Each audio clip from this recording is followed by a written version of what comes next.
Hello everyone and welcome back sa A Day in My Life vlog Kemi Kaartihan.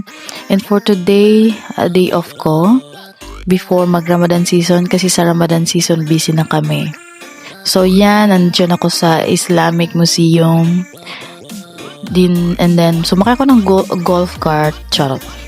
Kasi nga, mag-isa lang ako, hindi ko pa kabisado.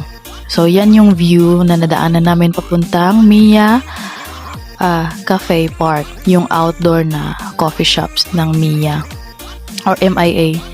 So, in-enjoy ko lang siya. Nakaka-enjoy naman talagang mag-isa na maggala. Diba, ang ganda ng view, ang sarap. Ang dami kong nagawa sa utak ko. Charot, nag-unwind nga kasi stress malala, then dadagdagan pa ng upcoming Ramadan season. So yan, yung Mia Park Cafe.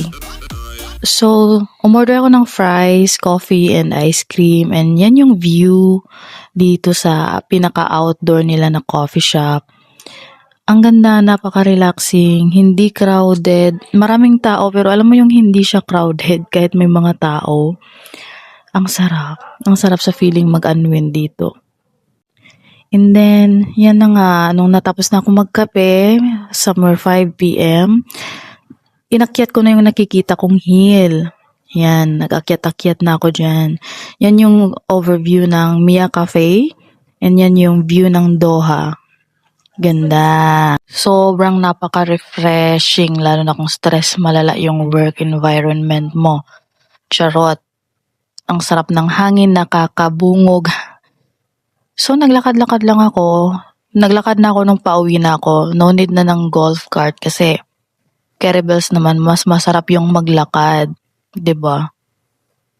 In-enjoy ko talaga yung view. Ito yung first day off ko na nilasap ko talaga yung day off ko. Tsaka, yan.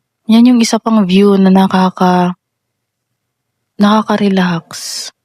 Sobrang tahimik.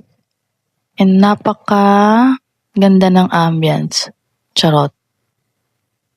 So, yan na nga. Pauwi na ako kasi magdidilim na. Char. May curfew. Walang curfew pero gusto ko na umuwi kasi magmo-movie marathon pa. So, yun lang. Bye!